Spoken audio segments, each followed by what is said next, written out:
how to stop comparing yourself to others. We live in a competitive society, which often means that we end up comparing ourselves to others. Is she prettier than I am? Do they make more money than we do? Is he a better dad than I am? Comparing yourself to others can easily become a habit, and an incredibly destructive habit at that. Here are some of the reasons why you should stop comparing yourself to others.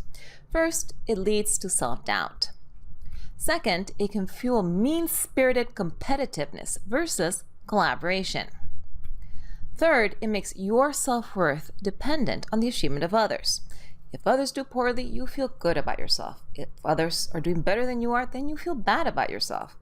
Does it really make sense to make your self-worth depend on how other people are doing? And last but not least, constantly comparing yourself to others just sucks all the joy out of life. Now in this video, I'm going to share with you 10 ways to stop comparing yourself to others. 1. Recognize you're incomparable. Why would you compare yourself to others when you're one of a kind? Now, it may sound like a cliche, but the truth is that there's no one out there who's exactly like you. When you compare yourself to others, you're dishonoring your uniqueness and your individuality. After all, when you compare yourself to others, you're basically saying, I should be more like them. Instead, when you feel down because you think like maybe you're coming up short, instead of telling yourself that you should be more like so-and-so, tell yourself something like the following. I'm going to become a better version of myself. I'm going to start living up to my full potential. Or I'm going to become the person I was meant to be. Life is about becoming the best version of yourself, not about trying to become someone you're not. 2. Realize that comparisons are unfair. Life isn't a level playing field, which means that often making comparisons is unfair. Look at the following. We begin at different starting lines. A person who's born to wealthy parents where both of them are college educated starts life a lot further ahead than someone who's born to poorly educated parents living on welfare.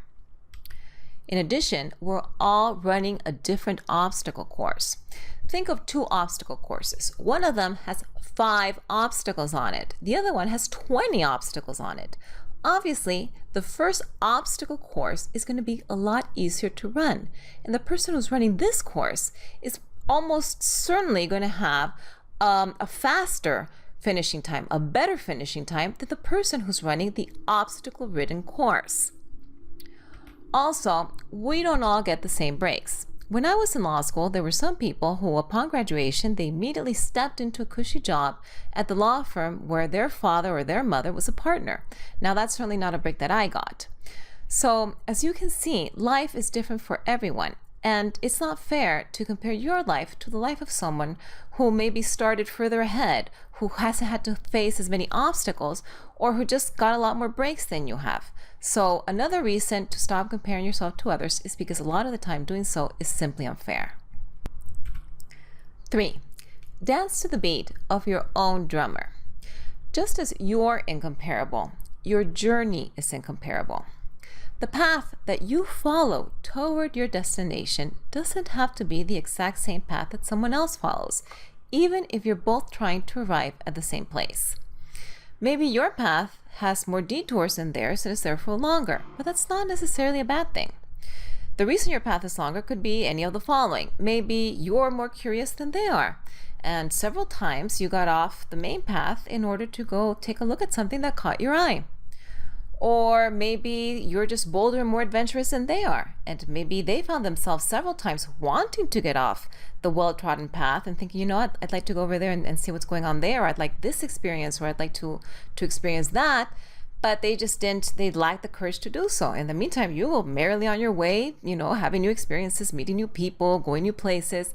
And in the meantime, they're just trotting along on the main path. So, or maybe you're taking the time to smell the roses. You're both going to arrive at the same place, but although your journey is going to be longer, it's also going to be more enjoyable.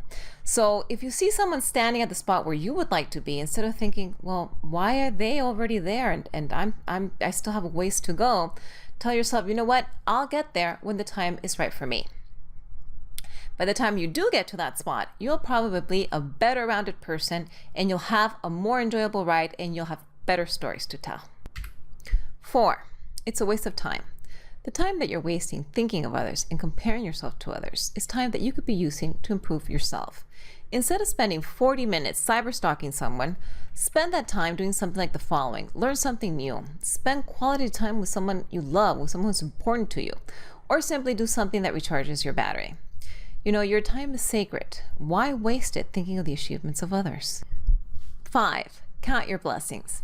I once read that jealousy is the result of counting somebody else's blessings instead of your own. So the next time that you're feeling sorry for yourself because your career isn't advancing as fast as your best friend's career, or because the people down the street just bought a new car that you couldn't possibly afford, stop focusing on what they have and turn your focus instead to what you have.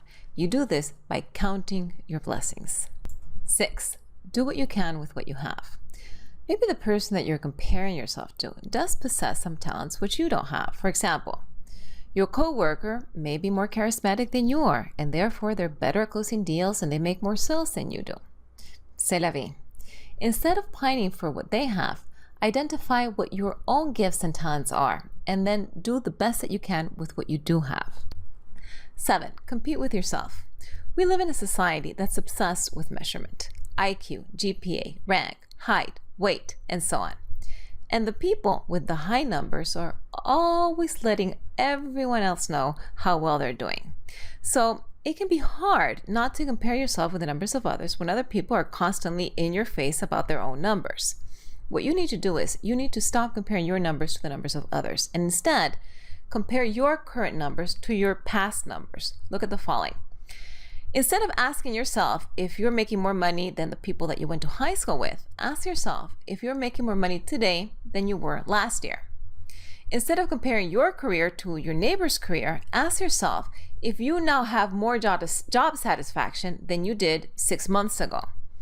Instead of comparing yourself to the guy at the gym with the incredible physique who's always telling everyone how much he can bench press, ask yourself if you're in better shape now than you were 8 months ago. As long as you're making progress, who really cares what other people are up to?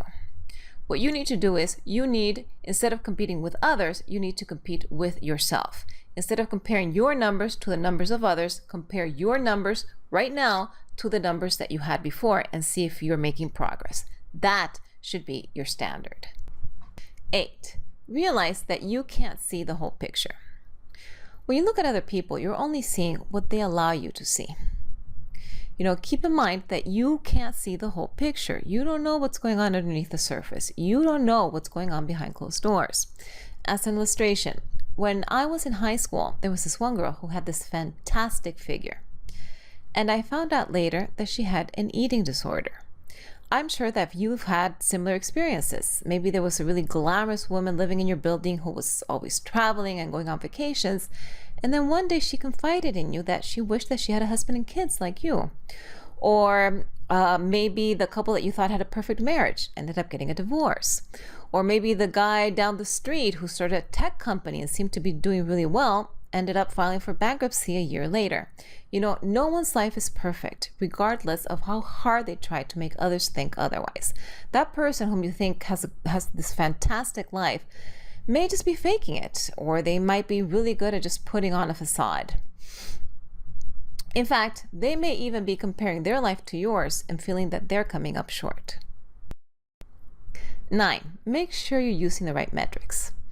Make sure that when you measure how well you're doing, that you measure the things that are important to you, instead of applying metrics based on what other people think is important.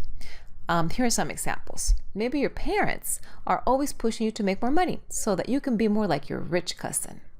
However, as long as your basic needs are being met, money isn't that important to you. What's really important to you is how many people you're helping. Therefore, measure that. How many people are you serving instead of measuring yourself based on how much money you're making, which really isn't that important to you.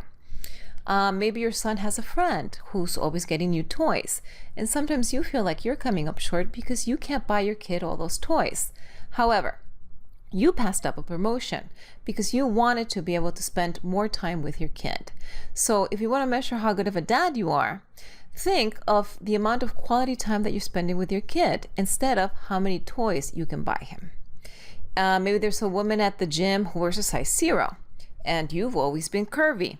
Well, instead of measuring, your weight, measuring yourself based on your weight or your dress size, measure yourself on metrics that have to do with health, such as your cholesterol, your waist to hip ratio, your blood pressure, and so on.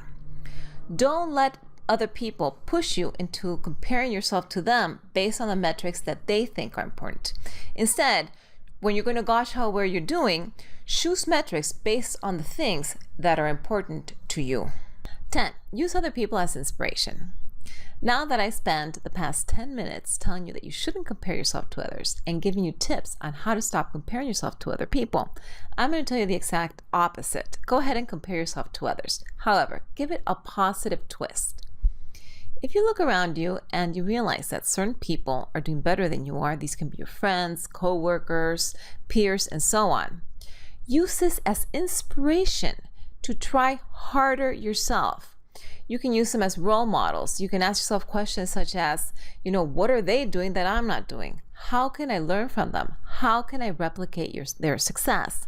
So instead of despairing because there's some people who are more successful than you are, use the comparison as motivation to do better yourself. So there you have it, 10 ways to stop comparing yourself to others. If you enjoyed this video, please be sure to share it with others and go ahead and visit my blog at daringtolivefully.com. Thank you.